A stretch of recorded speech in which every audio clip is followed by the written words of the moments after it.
the guy who turns up on time every time with a miserable look on his face and does his job. That's the kind of guy I want. Doesn't matter if he crashes his car. Doesn't matter if his house gets bombed. It's just another day, another shit day, another shit sandwich. Got to go to work and get my work done. That's competence. You don't need happiness to be competent. You're supposed to feel respected. And you're going to do that via competence, masculine achievement, hard work, dedication, and becoming somebody worth respect. It's kind of interesting because I actually believe that respect is more important than happiness for men. And most men who are happy but not respected, it's temporary dumb shit. But men who are truly respected don't need to chase happiness because when you talk, people listen. How could you be happy as a man if when you say things, nobody listens to you?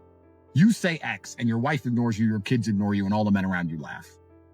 But are you truly happy in your heart? No, you're going to be happy when you're respected. Truthfully, it is the hard things in life that are the best things in life. It's amazing how God has linked difficulty and value. There is nothing in life which is valuable, which is not hard to obtain and hard to keep. Not a single thing. That's why it has value in the first place. If gold was everywhere, nobody would care about gold. People want gold because it is hard to find. That's the whole point of it. Difficulty, value are inextricably linked. So when you see something as hard, you see something as valuable, and you have to train your mind to be excited by hard things, to feel energized by the challenge, to feel self-motivated, not externally. You're self-motivated by the chance to prove to God you deserve this hard thing.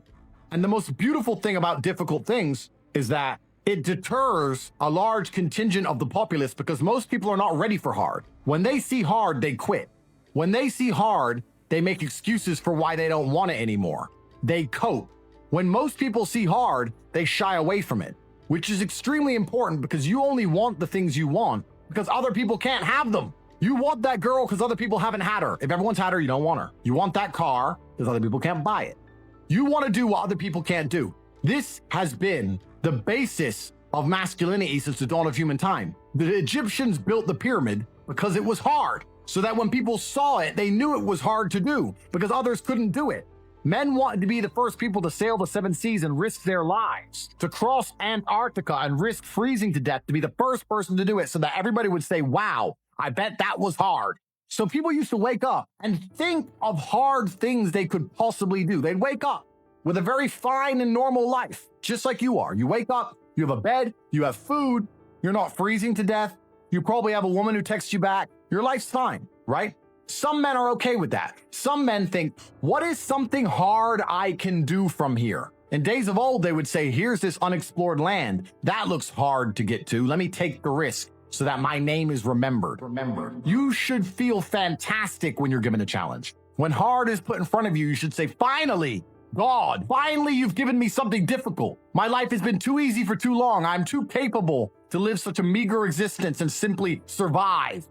So people are they're basing their mindsets around trying to feel good. I have always tried to base my mindset around absolute competence regardless of how I feel. And there are certainly disadvantages to that. There are times you're going to be a lot more pessimistic, or you're going to be a lot more stressed, or a lot more, pissed off about certain things than others. Yeah, that can be seen as a downside. But like I said, I use all of those things for unlimited motivation to propel my endless upward trajectory.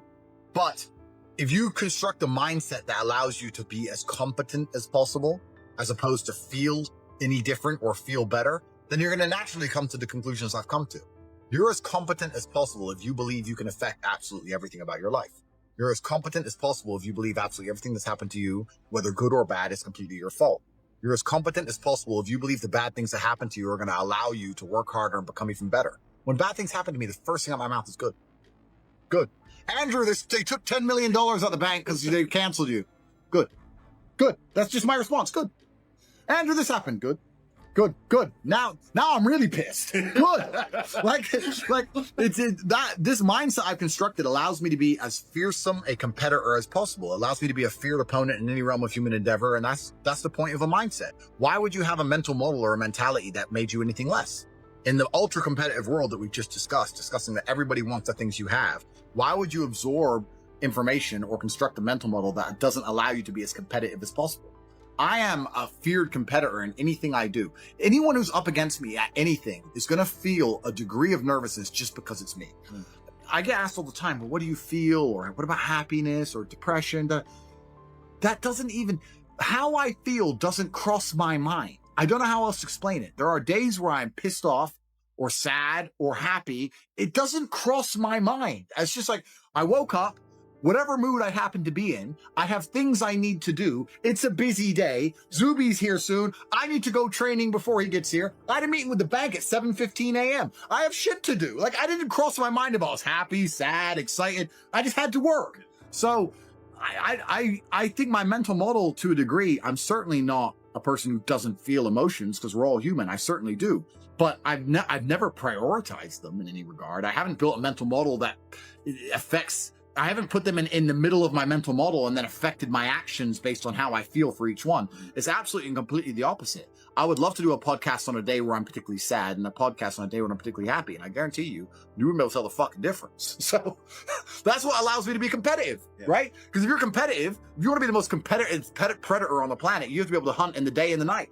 You have to be able to do both. You have to be able to perform when you're happy and sad. You can't only be able to perform when you're happy. You can't only go to the gym when you're motivated. You can't only be a competent person when your life's going well, because when your life's not going well, you're no longer competent. Then you're going to lose to people like me. And it's player versus player. If you're the kind of person who can only do well when you're happy and you're competing against someone like me who can do well all the fucking time, guess what? You lose. You know what? I'm reading all this shit on Twitter about drop shipping. Will it make money? Will it not? I don't know. But you know what? This weekend, I'm going to start a drop shipping company.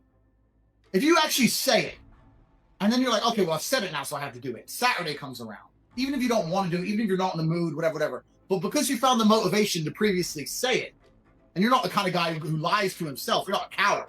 Like, Yeah. I'm not full of shit. I mean what I say. By the end of play Saturday, you might have a dropshipping company, or you'll at least know more, or you'll at least look into it. You might be making $100 a day. Who knows? It might change your life. So all you have to do is find the motivation to say things. I say to Tristan, yeah, I'm going to train 5 hours. If I said it, that was it. I had to do it because I couldn't live with myself knowing I was one of them bullshit.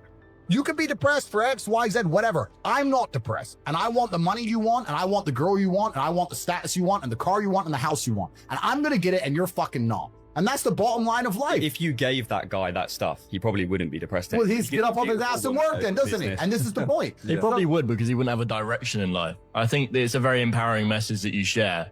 And, you know, I think if you can fix it with pills, you can probably fix it by going to the gym and doing all of these other aspects. But pills doesn't even fix it. Pills just numbs it. Masks it. Well, it's not a holistic way to treat it, is it? Whereas what you're saying is more so. Yeah, what I'm saying is you're playing a game, and it's a competitive game, and you need to build a mindset that allows you to be ultra competitive. And if you want to sit there and say, no, I want a non-competitive mindset, then fine. You know what you call people who do not win competitions? Losers. Correct. When you've come from the absolute bottom to the absolute top, and you've done it all off of your own back, and hard work and dedication, and never missing a day, the only shortcut to life is to never miss a day. One, because of compounding interest, and two, because sometimes you get lucky. And you'll never miss a lucky day if you try every day. If you don't try every day, you might miss your lucky day. And that's what people don't understand. If you never miss a day and you never don't try and you're always on time, was I late today? No, on time. And you try and improve every aspect of your life, and you're a professional, and you try and make sure that you analyze your decisions, you give yourself feedback, you don't make mistakes, you're not lazy. If you try and you make it to the top, you end up elitist because you look at the people down below and you're like, well, why didn't you try? I did. And I think there's only three reasons you can't get rich in the world today, which is either you're stupid, you're lazy, or you're arrogant. And I find the most common one is lazy and arrogant. It's not stupid. There's nobody at home who is too stupid to become rich. I'm sure anyone watching this podcast right now, if you were to sit down next to me and I were to say, do this, do this, do this, do this, do this, you could do it. Of course you could. But you're too lazy to learn how to do it yourself. And you're too arrogant to listen. And you're too arrogant to listen. It's not about being stupid. You're lazy or arrogant. It's one of the two. Those are the two most common factors of people. So when I meet people who have truly failed and they pretend to me that they didn't want to fail, I know they're one of the three. And it's usually arrogant, because when I sit and say to them, you could have got out, they don't say, you're right, I could have got out, I didn't try. That shows humility. They don't do that. They say, no, because it's excuse, someone else's fault, the Matrix's fault, no self-accountability. Oh, well, you don't know what you're talking about anyway. Arrogance. Sounds And like they're feminine arrogant. mindset to me. Well, yeah, exactly. And then they're going to lose. Yeah. So I catch myself being elitist, and I try very hard not to be, because I don't consider myself a rich man. I'm a poor man with lots of money. There is a version of you in the world which is important, which is respected, which is rich, which is capable, which is charismatic and funny and interesting. You're not him yet, but you need to make a plan to become that person. That person exists. You have to make it come true. I don't believe in faking it before you make it. There is nothing fake about belief. You have to wait for the rest of the world to catch up with what you already know. You have to see through time, act accordingly, and prepare to told you so that eternally upsets doubters. I'm saying you must believe all of the things you want to have are going to happen. You must see through time with a plan in place so you can see it all come true to be the man you want to be. It is impossible, and I have never in my life seen a man who eats right, goes to the gym every day, and trains hard not have a good body. The universe is extremely giving. It will give you anything you want. He imagined himself with a good body. He made a plan to get one. He followed the plan and he got it. I've never seen somebody who works hard, who's in the right networks, who's paying attention, who is not rich. I've never seen somebody who dedicates himself to the gym and eats right, who is not in fantastic physical condition. It's impossible. You can have anything you want. All you have to do is make a plan and see it. So there's no such thing as faking it before you make it. No, you see it and you make it come true. You make everybody else accept your version of reality. You see a version of yourself inside of your mind. And when other people do not see it, when they look at you, you bend space-time and change your outward projection, your avatar, so others view you exactly the way you see yourself. It is called belief. You must have a vision for who you could be. The power of belief is real. Words and thoughts have power. Use them. They are tools and weapons to aid your ascension to greatness. Let me give you a thought experiment, all the people out. If I was going to shoot you with a gun, and I'm going to shoot you in the chest, one shot, do you stand a greater chance of surviving if you believe you will not die? You can say one of two sentences before I shoot you. Don't shoot, you'll kill me, or don't shoot, I will exact revenge. Which one of those two sentences makes you more likely to survive the bullet wound? The power of words is real. So you must say things that I had a very old video before. I said, I'm a sayer. I'm a sayer. If I say something, it comes true, which means I don't need the motivation to do difficult things. I just need to find the energy to say things. But then I have a bond to myself because my word is my bond and my contract is golden where I do them. So if I say I'll do 1,000 push-ups, I'll do 1,000 push-ups. So when I'm sitting there feeling lazy, think I don't want to do 1,000 push-ups, I think, well, if I just say it, then I have to do it. And I always have the energy to say something, so then I do it. So that's why I always train. I say I'm going to train every day. So guess what I do? I train every day because I don't break promises to myself because my word is iron. God can be proud of you when you do your absolute best. And I don't think many people genuinely do their best in the world anymore. When I say do your best, people sit and go, oh yeah, okay. No, when's the last time you actually did your best? Like, I don't train to run marathons, but I know if I gave my best, I could run a marathon right now, first try. If I gave my best, life depending on it. When's the last time people have genuinely given their best to anything? There are people going through the world and going through life today that don't give their best or 100% effort to anything ever. Ever. They can't remember the last time they tried.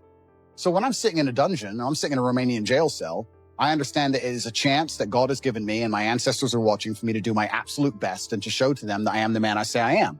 You can't become the most famous man in the world for mental resilience and God not test your mental resilience. I think that would be a very amateur way to view the world, that you can now become one of the most famous men in the world who talks about mental discipline and mental resilience and God's not going to test it. I think God's going to come along and say, okay, you want to be Mr. Famous. All right, let's see what you have. So I believed it was a chance to show God and show my ancestors and show my father that I am the man I say I am. And it's amazing how much strength you can draw from that, because I don't think many men especially understand that even if you don't have the strength to be a hero for yourself, you should have enough discipline and enough honor to want to be a hero for somebody else. And if you have other people you truly respect, you should want to be a hero for them. And I think that's the masculine imperative. If someone's going to attack your wife, that's when you become a hero for her. You have to. What kind of man are you if you're not? And you can apply that to other things. If you apply that to your ancestors, or you apply that to God, or you apply that to your beliefs or your core principles as a man, then you can be a hero anytime you want.